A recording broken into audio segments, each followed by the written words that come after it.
Let us very briefly recollect what we did in the previous lecture.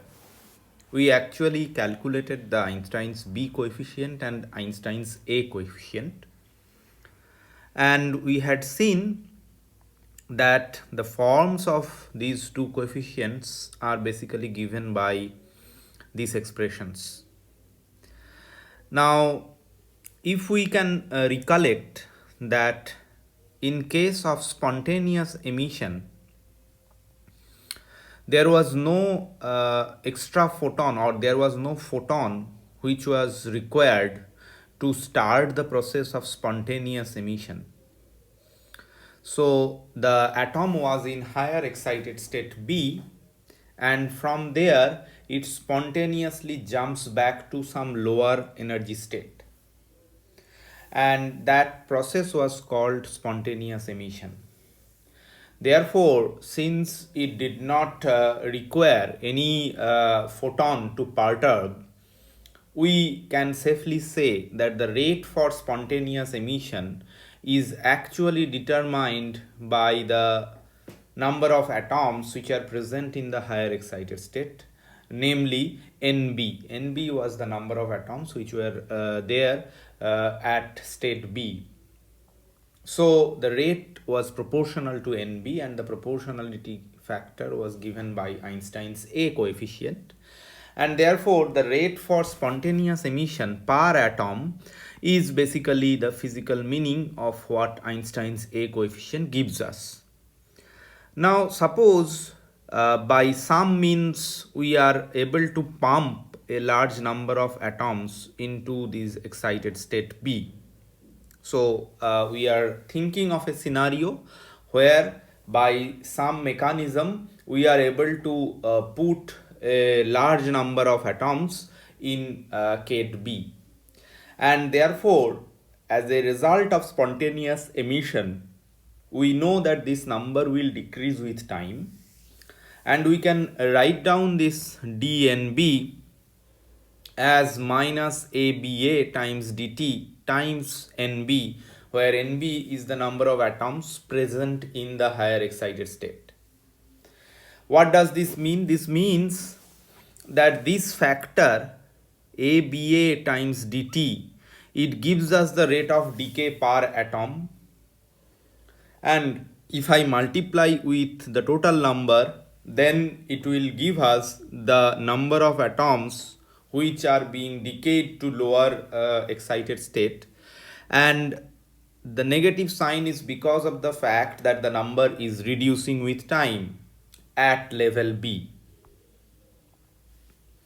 So this ABA times dt is the fraction that you will lose in the time interval dt, and therefore if you multiply with the total number of atoms that are there in the higher excited state, that will give you dNb. Now this equation is a very known type of equation.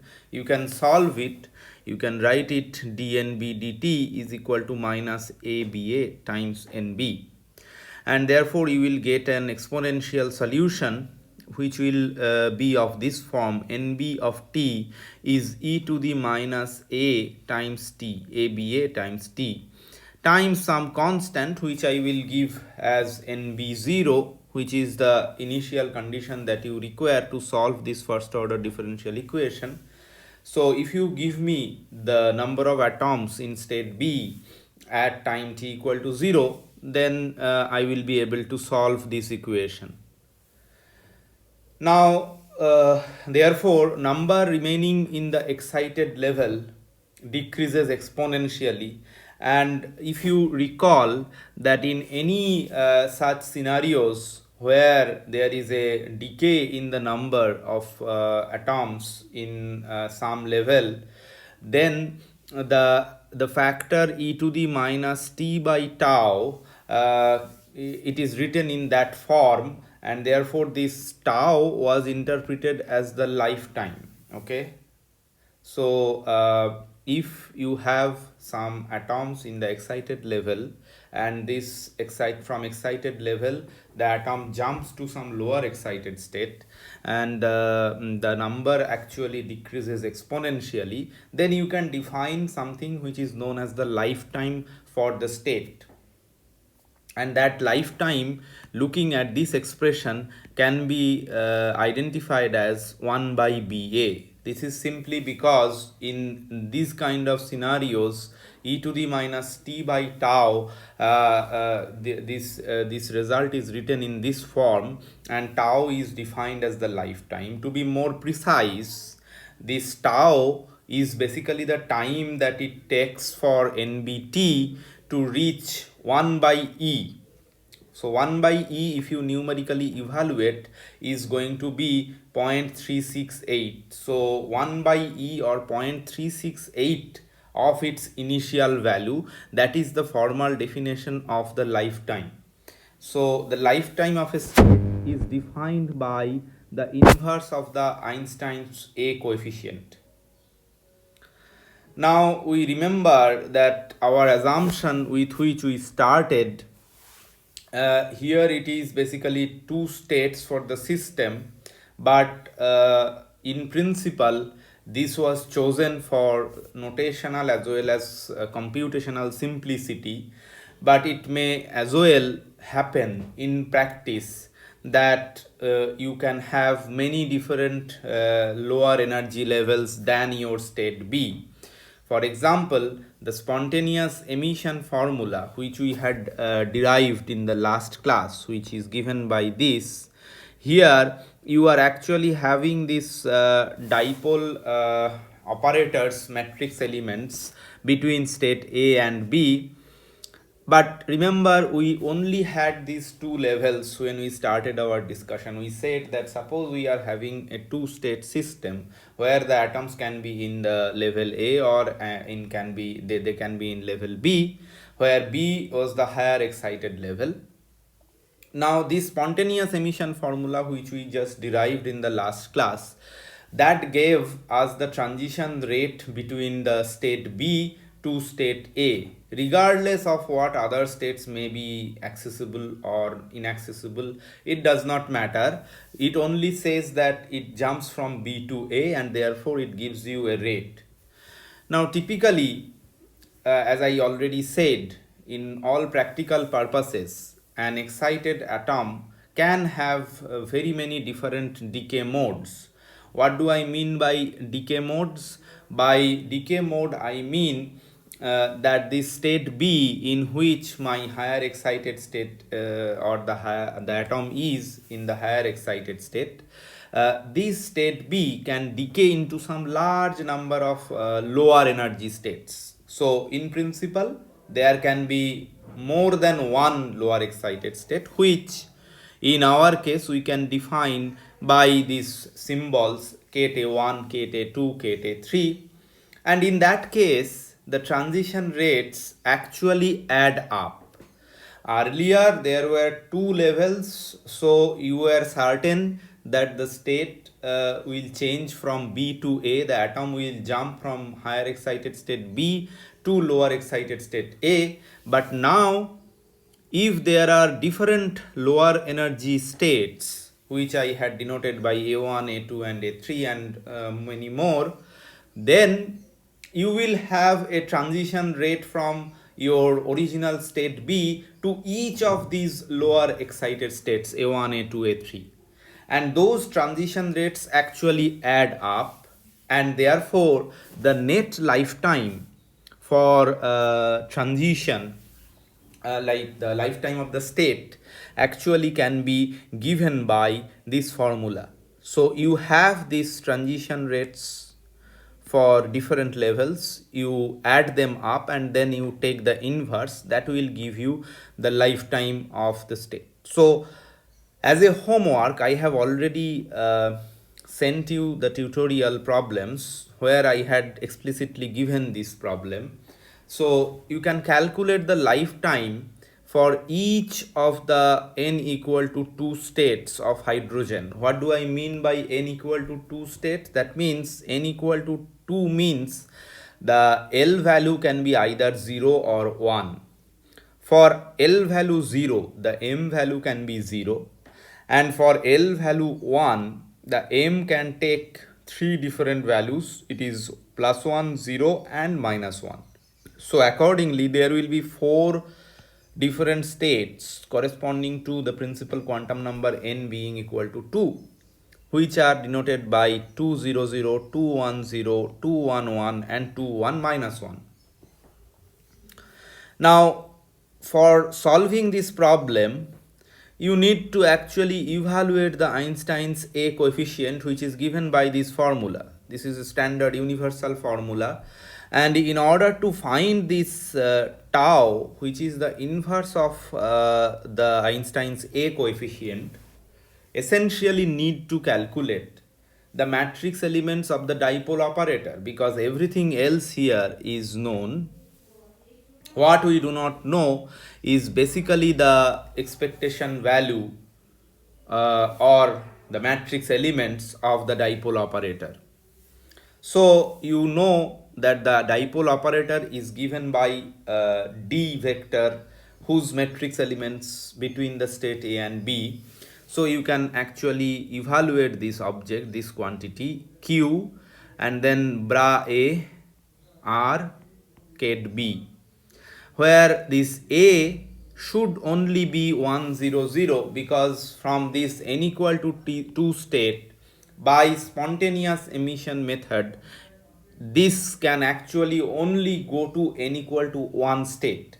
There is only one lower level for hydrogen atom if you are jumping from n equal to 2 state, which is 1 0 0, and therefore your B in this particular problem should be 200, 210, 211 and 21 minus 1, and therefore you have to evaluate each of the matrix element with 1 0 0, A being 1 0 0.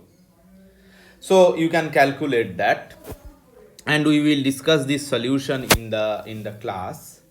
Now calculating the spontaneous emission rates, therefore, as we have just seen, has been reduced to evaluating the matrix elements of this kind of form.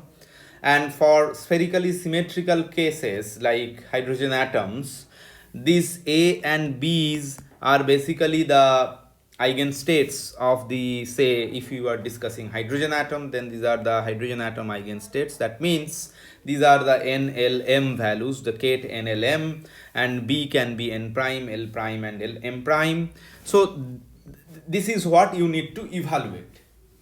But now it may as well turn out that these calculations are actually very if not complicated, rather these are very long calculations, because suppose instead of n equal to 2, I give you n equal to 3 and I ask you to calculate the the lifetimes of n equal to 3 states, then the number of levels or the number of states corresponding to n equal to 3 in hydrogen is also has to be incorporated. There will be many states, and then from n equal to 3, the atoms can jump, the electrons can jump from n equal to 3 to n equal to 2 as well as to n equal to 1.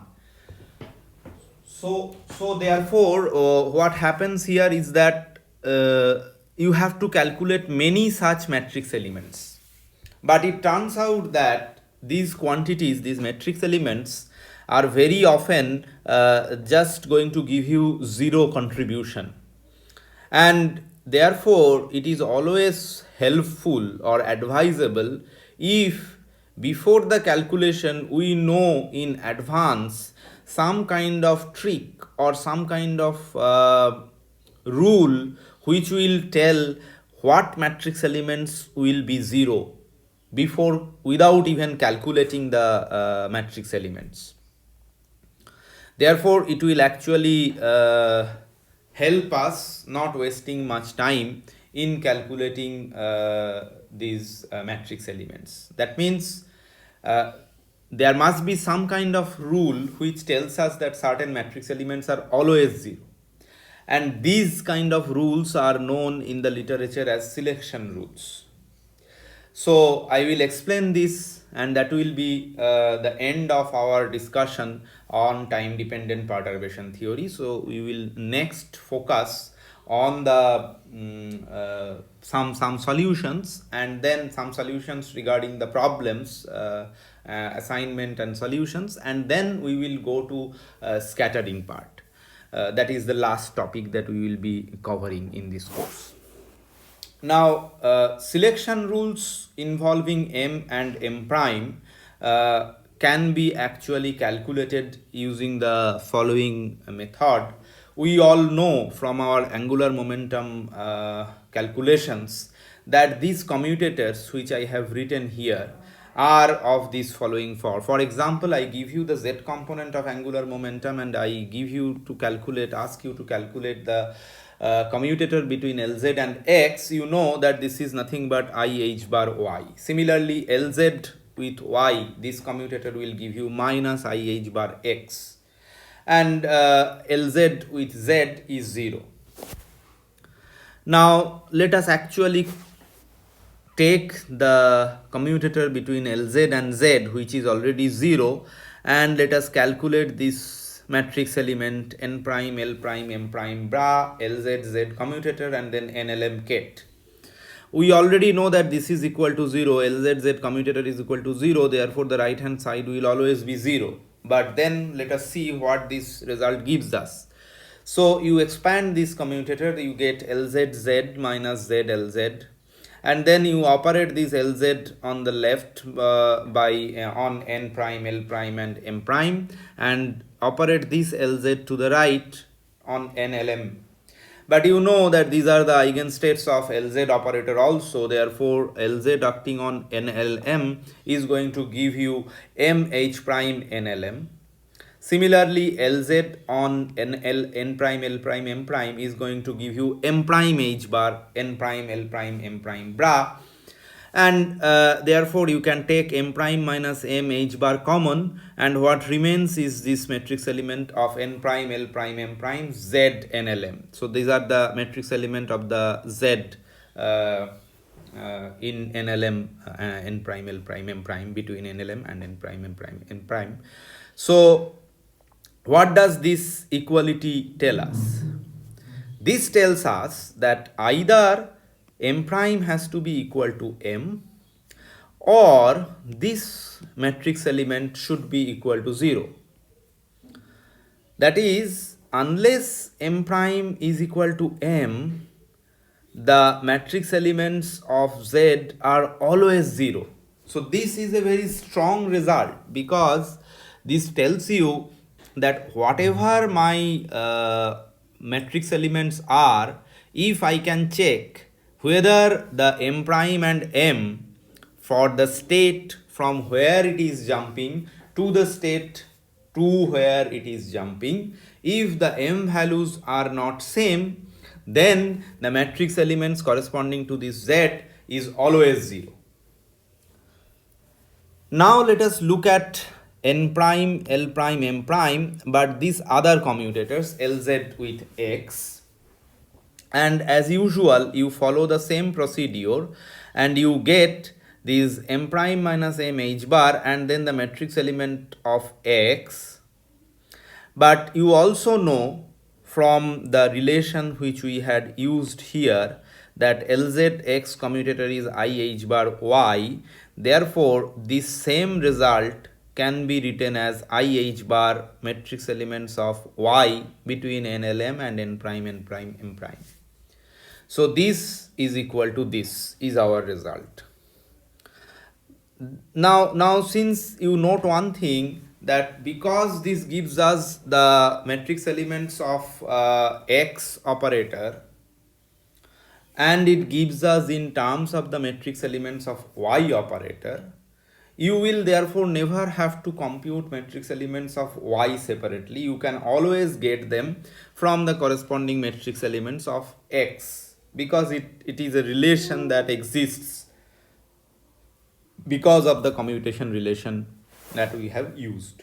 Similarly, you have the commutation relation between Lz and y, which is nothing but minus I h bar x, and you get a relation, this x and y matrix elements, which is basically, so these two relations are basically the same relation, and you can actually start with say this equation number 99, and then you multiply both sides of this equation by m prime minus m, and then you use this equation. What you actually arrive at, so if you multiply 99 by m prime minus m, then we will have m prime minus m whole square on the left side, then this matrix element, and then we will have I times m prime minus m on the right hand side, which is this. But then using this equation here, you already know that m prime minus m and then matrix elements of y is nothing but minus I times this, and this minus I with this I will give you plus 1, and therefore this is the matrix element of x. So what does this equation tell us?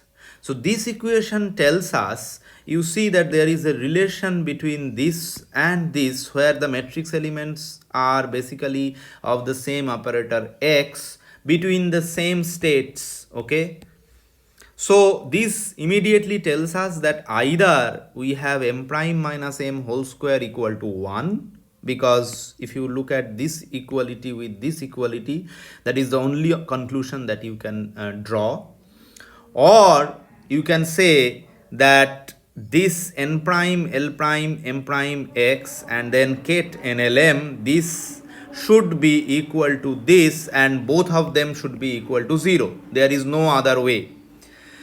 So now you can actually look at this expression which we have derived for the matrix element of Z, and then you also can look at this relation which you have derived for the matrix elements of x and y. Using these two, it is very clear that no transitions should occur unless the change in the m value, change in the azimuthal quantum number, is plus minus 1 or 0. So 0 will take care of this, and plus minus 1 will take care of basically this one. So how to physically interpret this result? You can physically interpret this result by thinking about the photon which carries spin 1, that you all know, and therefore its m values are basically plus 1, 0 or minus 1. Now you also know that the z component of angular momentum is conserved, and it requires that the atom actually gives up whatever the photon takes away, otherwise there will be no conservation of the z component of the angular momentum. So that is how you can look at this transition rule or the selection rule physically.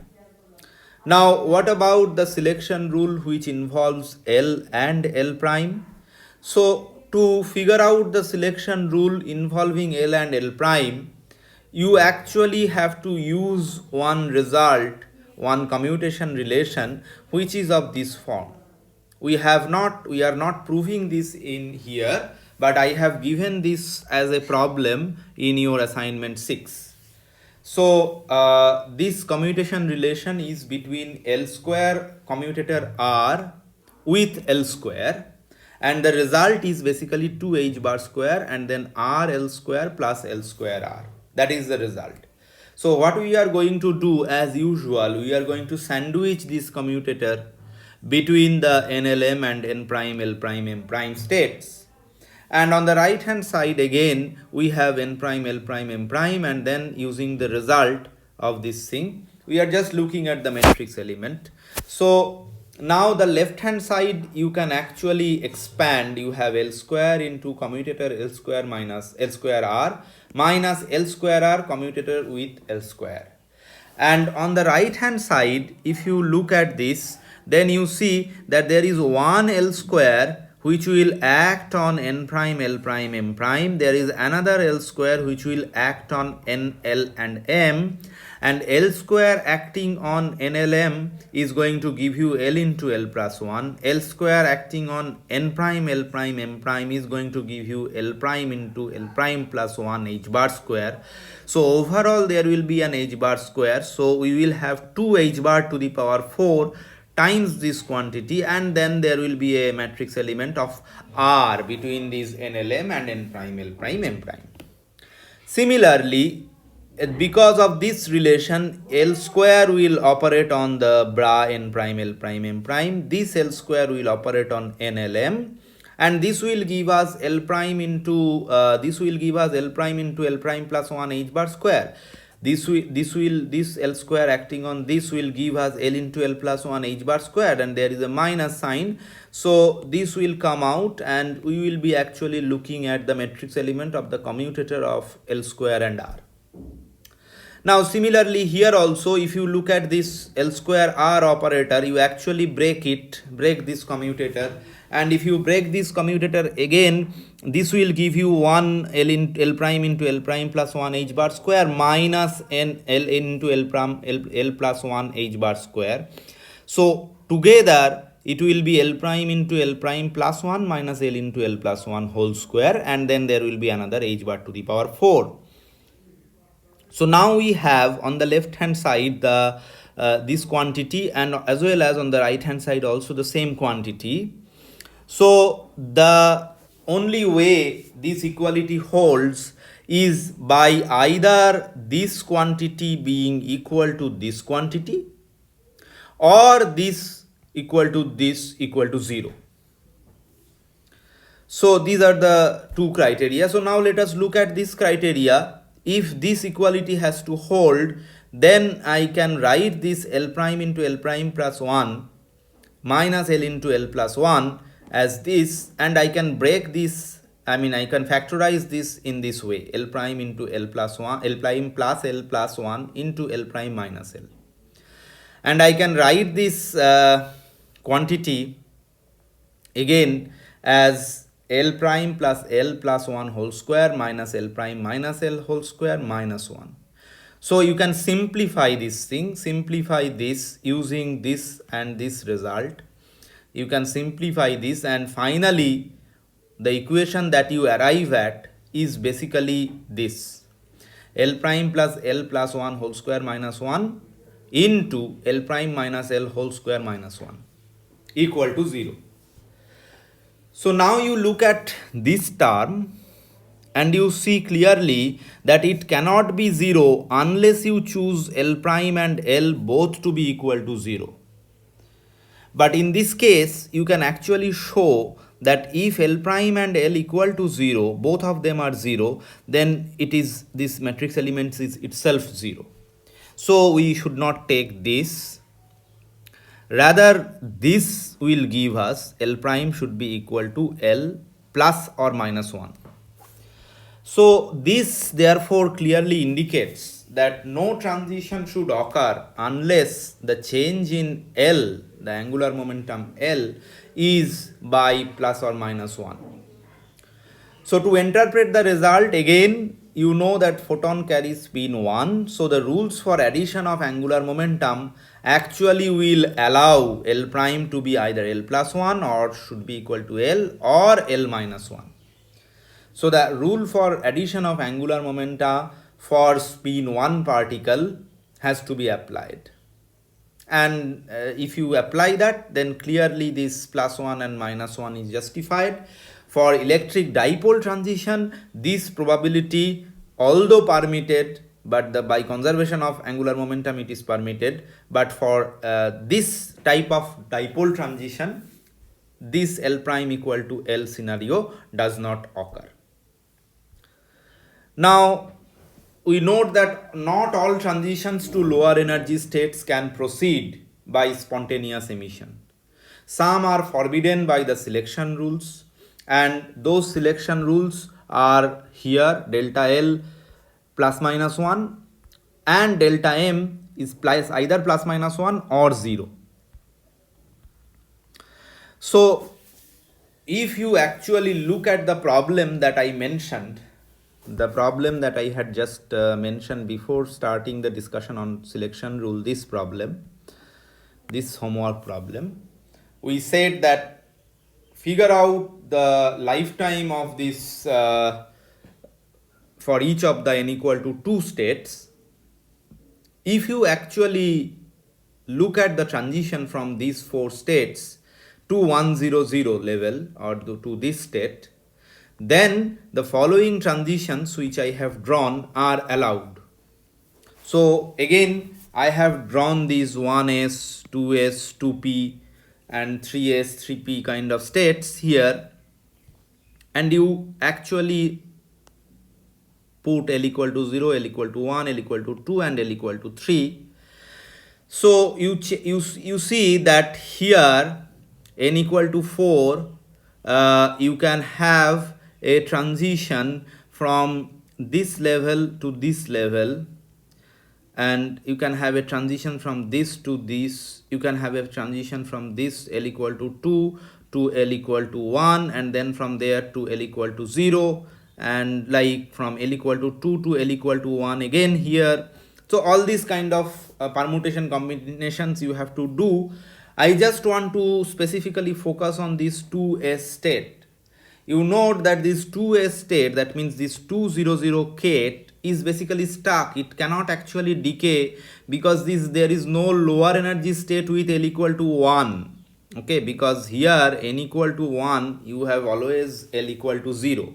So this state we have L equal to 0, m equal to 0, and here also L equal to 0, m equal to 0. But because there is no L equal to 1 state, we cannot have a jump from here to here. That is not allowed. This jump is not allowed. So this state 2s is called a metastable state, and its lifetime is much longer than any other, say, 2p states like 210, 211, 21 minus 1 states. So metastable states, you can ask, how do they decay then? Do they at all decay? Yeah, they decay, and those kind of decays actually happen by some transitions which are known as Forbidden transitions, or some multi-photon emissions, or some collision processes. But these are metastable, and in general their lifetime is more than the other states.